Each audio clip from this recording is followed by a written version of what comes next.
Hello. If you're able to, please close your eyes. Take a deep breath in.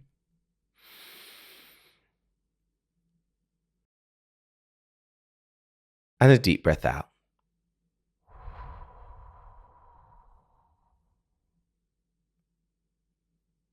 Relax your shoulders. Unclench your jaw. Take another deep breath in.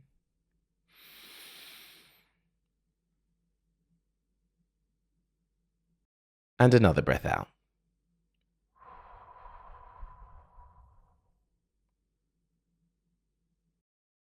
You can open your eyes now.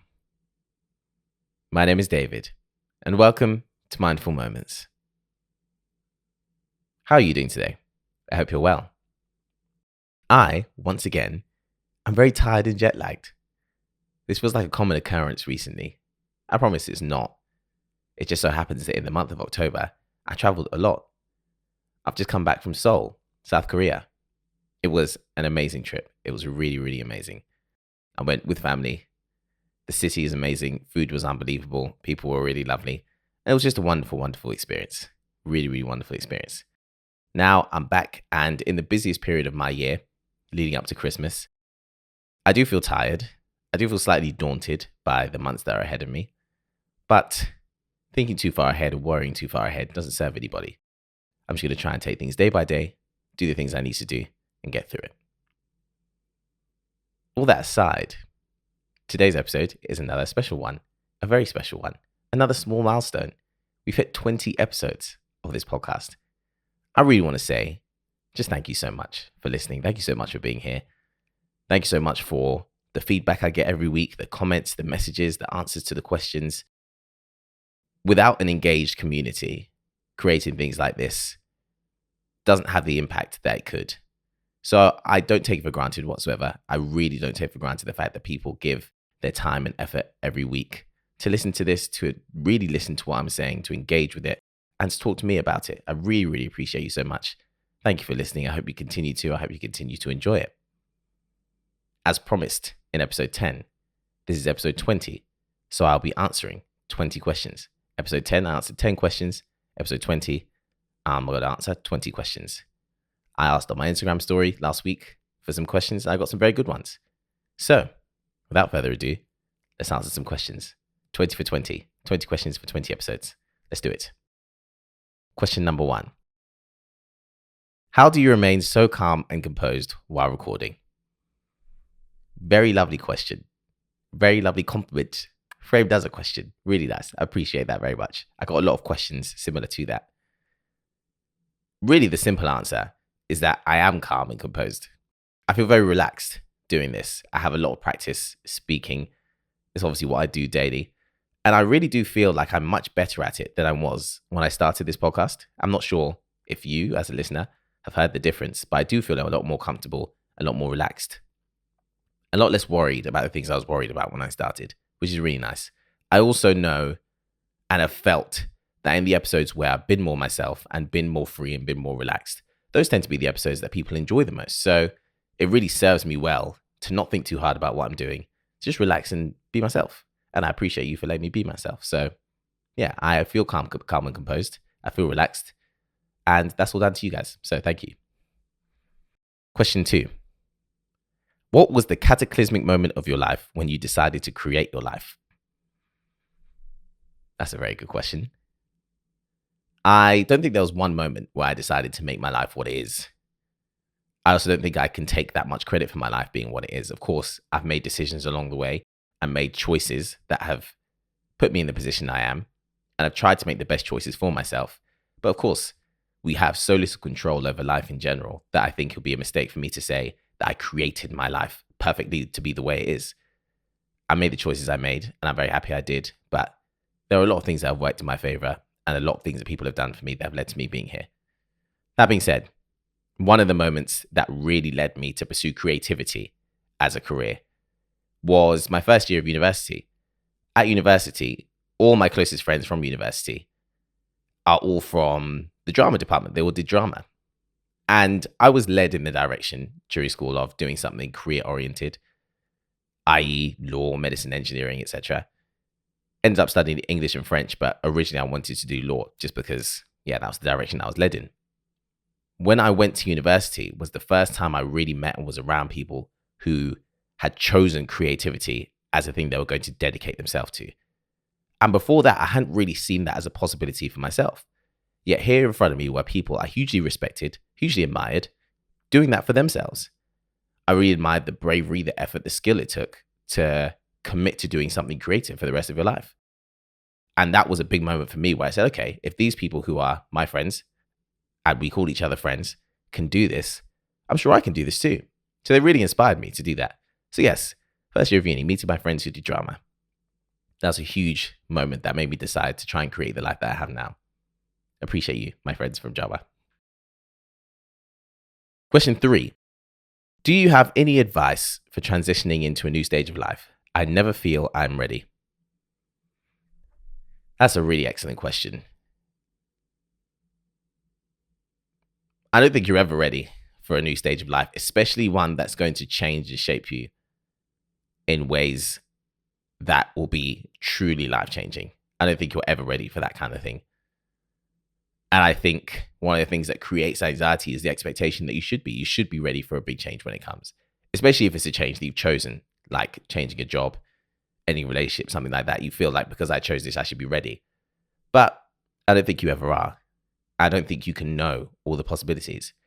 There will be difficulties you don't anticipate, but equally, there'll be good things about any change that you can't possibly know yet.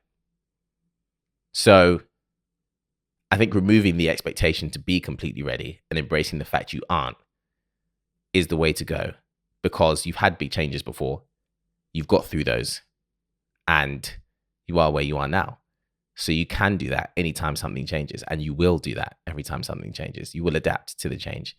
You don't have to be 100% ready for it, because I don't think 100% ready exists. But know that you're capable of adapting to whatever change it is. You'll be able to do it. Question 4. Have you ever stopped talking to someone you thought was going to be in your life forever? Yes. I don't think you can hear that question and not have a montage of faces go across your mind. Yeah, there are quite a few people who I thought may be in my life forever, who I no longer speak to or who I'm no longer close to. I think it's one of life's harshest and most painful lessons when you lose someone like that. There are many ways you can lose a person, and each of them come with their own unique difficulties. I don't think there's a way around the pain and the grief you feel when that happens. And I don't think you ever really get over that either. You more get used to it and adjust to having that vacancy in your life, that space that you thought would always be filled. Acceptance of that and appreciation for the people that are around me now are the ways that I deal with that. I think, though it's very difficult to lose someone that you thought would always be there, it does serve to teach you that nothing is permanent and that anything can go. And so the people that choose to be around you and love you and be in your life deserve that extra bit of appreciation and gratitude and love back, because things could be different. Things may be different one day. So as long as things are good and as long as they are there in your life, they are to be appreciated. And so I really try and appreciate the people who are around me and who I want in my life forever, because things could be different and they're not. And for that, I'm very grateful. Yeah. It's hard to lose somebody, but I tried to balance that out by appreciating the people I do have. Question 5. How to discover what I love. Everyone says, find your passion and follow it. I don't know what mine is. I understand that. I really understand that. Especially as someone who's, when I was growing up, I was always mildly interested in loads of things. And I didn't know what the thing was. I think if you're someone who knows what your passion is, you're very lucky, because I feel like it's a more common experience to just have like some interest in some things, but not be 100% passionate about anything. So really, I feel that anybody who knows what they're doing or who knows what they're passionate about is lucky. And if you don't know what you're passionate about, at least you have things that you like. You'll have things that you like, if not love. So focus on the things that you like. Be honest with yourself about the things that you like as well, because I feel like a lot of the time there's pressure to act like you like certain things or love certain things because of how it looks to other people, or like things according to perception, according to what you think would be valuable to other people. Whatever's valuable to you, whatever you like, focus on that and try and develop your love for that. Do more things around that. And give yourself time. Give yourself time. There's always time. No one says you have to know exactly the thing that you love more than anything right now. Give yourself time to discover it and to find out. But try things. Yeah. Question 6. How do you deal with feeling lonely even when surrounded? That's a feeling I've had a lot in my life. I went to multiple secondary schools. I had a year abroad at uni, so I felt like I did multiple stints at uni. My job is a very people-facing job, so I feel like I meet a lot of people. So there have been many times in my life where I felt like I know a lot of people, I'm around people all the time, I'm always outside, but I feel like there's no one really around me. There's no one really with me. You pick up your phone looking for someone to text or call, and you scroll through your contact list and you feel like I can't actually talk to anyone about this thing that I'm going through.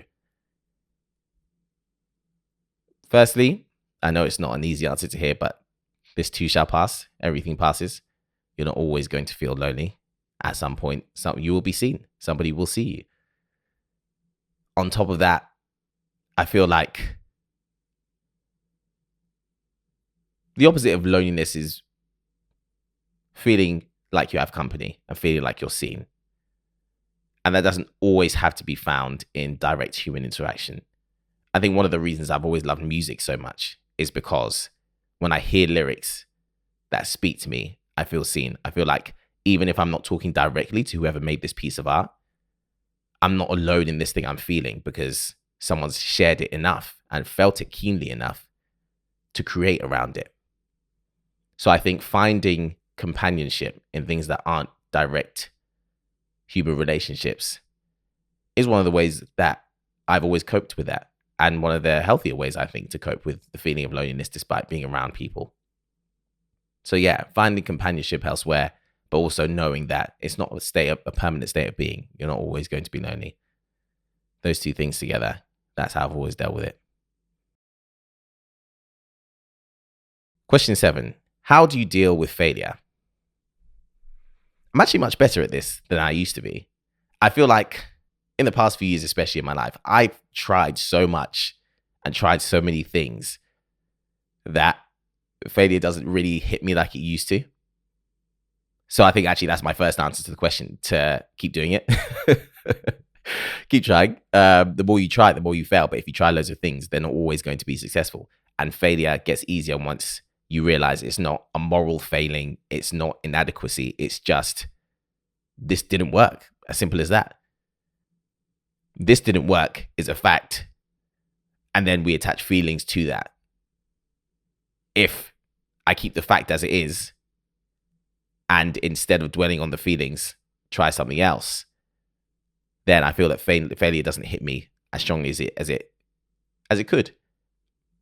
I mean, to this day, when I post something that doesn't do as well as I thought it would do, or doesn't do particularly well, it still does feel like a failure. I have to really avoid the urge to archive posts and to avoid things because I really sometimes feel like I've failed. But the more you manage to push through those feelings, the easier it gets. And if you're not failing anything, you're not trying anything new. And to me, not trying is infinitely worse than failing. I'd way rather fail than have not tried something that I want to do. So yeah, basically, how to deal with failure, keep doing it and keep pushing through it.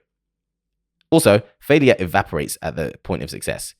If I post 100 videos and nothing happens and none of them get traction and none of it works, and then my 101st video blows up, the feeling of that video blowing up is going to be amazing. It's going to be just as amazing. No, it's in fact going to be even more amazing than it would have been if it was the first video I'd posted, because you've got all that experience that you put into it and all the effort that you put into it and the pride that you get to feel after pushing through those failures to the success. And once you have success, or the success that you want out of something, the failure doesn't really matter. It's actually encouraging to other people, I feel, if they know or have seen that you didn't succeed straight away. And very admirable. The people I most admire are people who have been willing to fail at things in order to get good at them. Failure is a part of the journey. Accept it as part of the journey, and it'll be easier to do.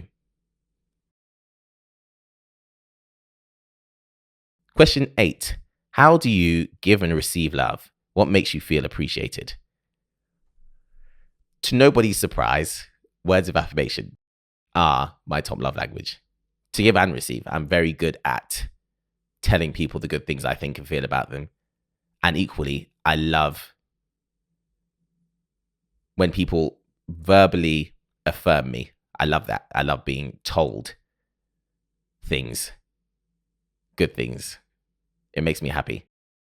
For someone who just said words of affirmation, that wasn't particularly eloquent of me. I apologize. But yes, words of affirmation are my main love language. That's how I feel loved. That's how I give love. One of the things I am working on, and I feel I'm much better at than I used to be, is showing love in ways that will be received correctly by the other party, rather than showing love in the ways that I want to receive it. Something I am needing to work on is expressing how I want to be shown love. If I feel like someone's not giving me enough of something, I'm not always the best at articulating that and being, I guess, brave enough to tell them that. So that's something that I'm working on. But generally, yes, words of affirmation. That's my joint right there. Love it. Question 9. What is something that pushed you to start your podcast / any of your creative ventures? My emotions, my feelings.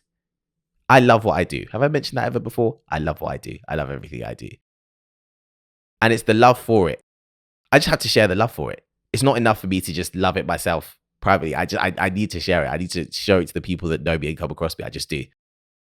And when I share something that I've loved doing and it's identified with and I connect with someone over that, that is one of the best feelings in the world. I'm also very keen I'm very keen on self-improvement. I always want to push myself to be better.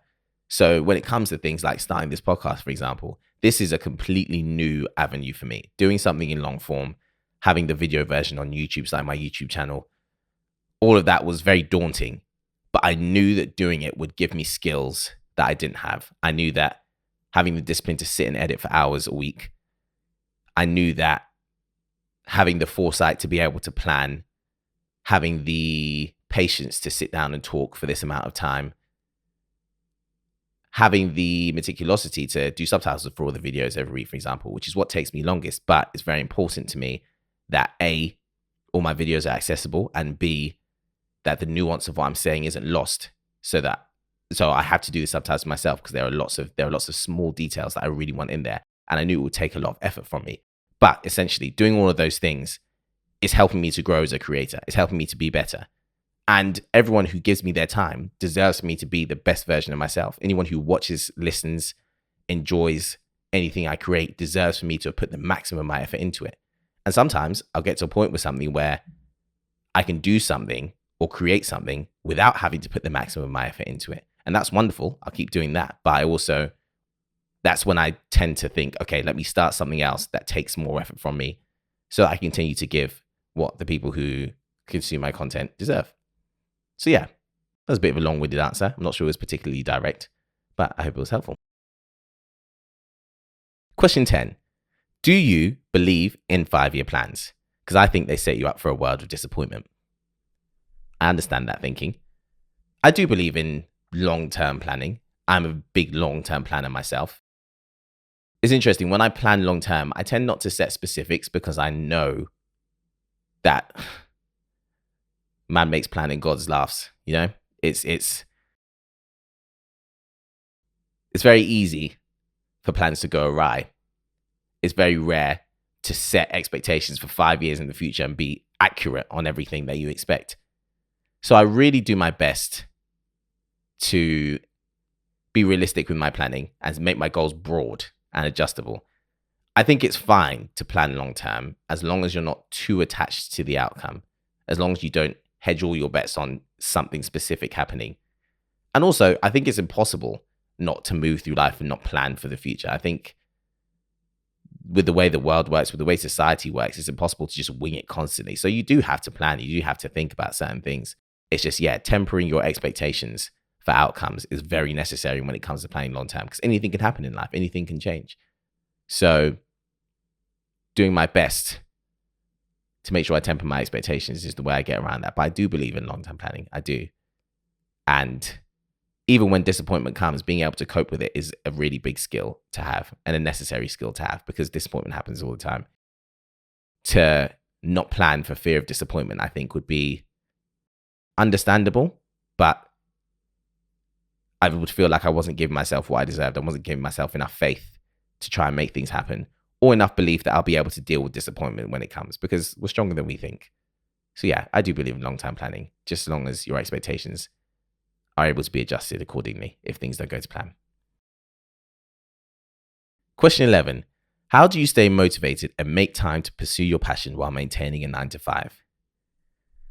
I chose to answer this question because I've been asked it a lot recently, actually, and asked it very recently by a very good friend who's going through that same thing. I had that for several years, and I had a couple of false starts as well. I had a couple of points where I thought, cool, quitting this job, leaving work, going to start creating full time, and then had to go back to work, which felt really tough, felt really humbling, I felt humiliated, even though it wasn't humiliating. I felt humiliated because I felt embarrassed for thinking that I could be doing these things. When it comes to working 9-to-5 and trying to create, I'll be very honest, it can be quite brutal. You are knackered from the job you're doing. You're super tired and you don't have that much time. But you know that the only thing that's going to make you better or advance you in your creative career is time. So the very little time that you have to pour into your creative stuff. And that can be very difficult. The number one thing I would say you need to do is to set that time aside and stick to it so religiously. Say you decide, okay, on Thursday evenings, I'm going to do this thing. Set Thursday evenings and do it Thursday evenings, no matter how you feel when Thursday comes around. You have to. Because if you don't set yourself specific time where you're supposed to do your things outside your 9-to-5, you just suddenly feel like every second of free time you have, there's this guilt that, I should be working on this. I should be working on this. There's this constant abstract fear hanging over you that I need to be doing this.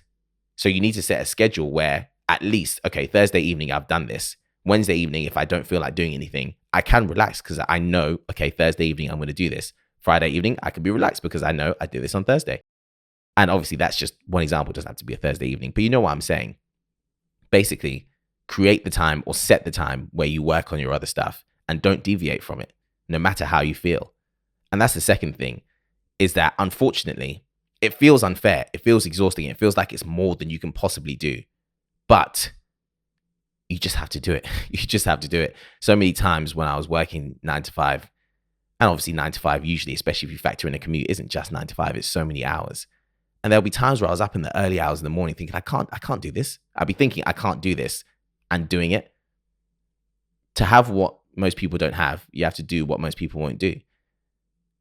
And sometimes circumstances don't align in the way that we would like, or that would make things easy. But we have to be realistic with ourselves that, okay, this is what it is. I wish it was different, but this is what it is. So what am I going to do around it? All in all, hugely commend anybody who's trying to do things around a 9-to-5, because it's so hard to do. So hard to do. Keep the faith, keep strong, believe in what you're doing. Every second you work on your creative stuff outside of that is a second towards the life that you want and the life you're building for yourself. Keep with it. Be strict with your time, and you are strong enough to manage it. It won't be like this forever. But while it is, give it everything that you have. Question 11. Oh, sorry, that was question 11. Question 12. Do you believe that we all have a purpose here on earth? If so, what do you believe yours is? I do believe that we all have a purpose. I couldn't tell you directly exactly what my purpose is, but I do believe that it's got something to do with people. I love people. I think nobody is all bad. I think there are things that bind us all together. I think there are things that connect us all. I feel like I learn about other people in different circumstances and other lives to my own every day. Every day there's something to learn about somebody else. And getting to find that out and getting to learn that is one of the greatest joys of my life. One of the best things about what I do is being able to connect with people. I've said it so many times. That's what I love most about doing what I do. So I know my purpose has something to do with working with people. And I continue to discover my purpose as I continue to do what I do. And as I continue to live, really, I feel like I do live very authentically as myself now. So I'm on my path to knowing what my true one purpose is. And then in the meantime, I'm trying to have the best impact I possibly can on those I come across. But yeah, I do believe everyone has a purpose. I know mine has to do with people in some way. I feel like I'm living it to some extent, but I do feel like I've got more to give. So I'm figuring it out. Question 13. What do you hope to achieve for your audience as a creator, and has that changed over time? I think initially, as a creator, what I was hoping to achieve from my audience was to find people who identified with what I was doing. I think I was just trying to be seen. I really wanted to be seen. Everything I was creating was something I cared about so much. And I wanted to know that there were other people who cared about it as much as I did and could see me for who I was through what I was making. That's still the case. That's still very much the case. But I think there are added layers as I've become better and more successful at what I'm doing. I think now there's an added layer of responsibility. I get a lot of messages from younger men who say, or who ask me about specific things in life. And I'm aware that all of a sudden I'm in a position where I can actually offer some perspective and guidance to, and not just younger men, to anybody who feels that I have some experience in an area that they would like more experience in or like more knowledge of. So yeah, I feel like now I have a level of responsibility that I wasn't aware that I'd have or that I'd find. And I feel super grateful for that. So humbled by it, because sometimes I think, who am I to give anyone advice on anything? And what I hope for from my audience, I hope people get from me is, I've said before how I want anyone who comes across me to go away feeling better. But I also want people to feel the things that I get to feel. I want people to feel like they're safe to feel around me, to talk to me about how they feel, to ask me for anything, to ask me for advice. And I want people to continue to feel like they're growing with me as they watch me grow. That's really what I want. And I think, as I said, that's an extra layer, and one I'm so grateful to feel, and one I'm going to continue to try to work on. Yeah. Question 14. How is your relationship to social media? Has it affected your mental health? I think my relationship to social media is good. It is good. As with anything, has positives and negatives. I try to take the good and leave the bad. I don't spend as much time on it as one would think doing what I do. And it's a marvelous tool. I think a lot of the things that we see as harmful are things that are being misused. A lot of the things that we see as negative aren't negative in nature. It's that we make them negative. So I see myself as having a big responsibility to use social media in the right way. If I think it's negative, I need to be more positive with it. If I think it harms me negatively, I need to spend more time off it. So I think I have a very good, very healthy relationship with social media generally. Yeah, I think I do. Question 15. What advice would you give to someone trying to discover and develop their personal style? Good question. Very timely question as well, because at the moment, I'm trying to share more lifestyle content, I guess, on Instagram. I really like to dress, as in like I like clothes. I feel like I'm not a fashion person, because people I know who are fashion people, they are, the knowledge, the investment, the time it takes to really be into fashion. I see what the amazing fashion creators I know put into their fashion, and I know that I'm not on that level. But I do like to look nice. I feel like I'm very good at knowing what makes me look good, my proportions, etc. And I've been trying to share more of that on Instagram. I've been trying to share more pictures rather than just videos, which has been a little bit daunting, but I'm enjoying it. I think when it comes to discovering your personal style, you just have to be, again, okay to fail. You have to be okay with at one point in the future, you're going to look back and say, what was I doing there? Why was I doing that? But that's all just part of the fun. It's all part of the journey. And no one looks good 100% of the time. And what looks good now isn't always going to look good in future. Some things are just of a time. Some things look good now, and in 10 years, someone's going to say, what was that? I mean, you get that all the time with, kids and their parents, where you look at pictures of parents previously, you think, wow, they're just like that. What were you doing then? That happens. So yeah, just don't be afraid to fail.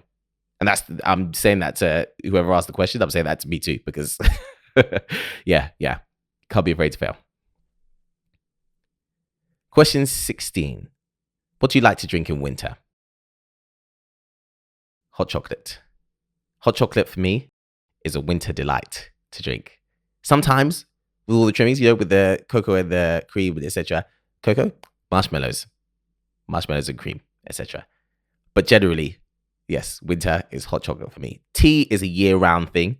Coffee, I do like coffee, but coffee's a real treat for me. And also, sometimes a necessity. I stopped drinking coffee regularly at the beginning of last year. Last year, I think it went 9 months or something without drinking coffee. And then the first one I drank made me so anxious. But I used to love coffee when I was young, and I still do. I just tend to drink that more sporadically. Tea all year round, but winter is for hot chocolate. That's just how I feel. Question 17. What is your greatest strength to overcome the fearful voice in your head?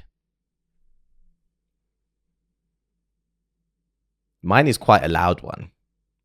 And that's why I feel very proud of myself, for the fact that I'm stronger than him.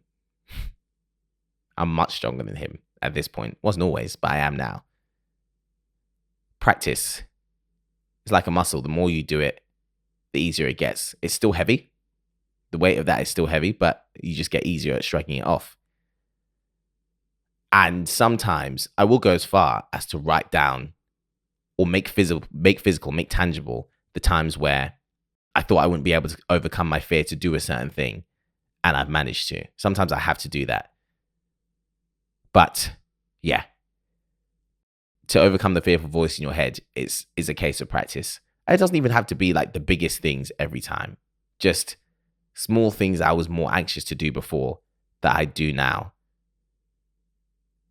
And knowing, and every time I'm fearful of something, reminding myself of the times I've overcome my fear and everything's turned out okay. Trying to self-soothe and reassure myself with evidence really helps for me. So that's how I try and overcome the fearful voice in my head, which is still there, but it just gets easier to push past. Question 18. Are you living your most authentic life? Definitely. More so now than ever in my life. My sister said that to me the other day, actually, that I'm living my most authentic life, which I really appreciate. My sister is so real. Like, she won't tell me that kind of thing unless it's absolutely true. She's got no time to lie.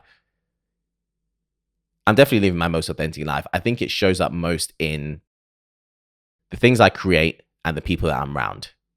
The people I'm around are people I admire so much for their authenticity and for who they are. And they wouldn't have time for me, frankly, if I were to be inauthentic or to live inauthentically.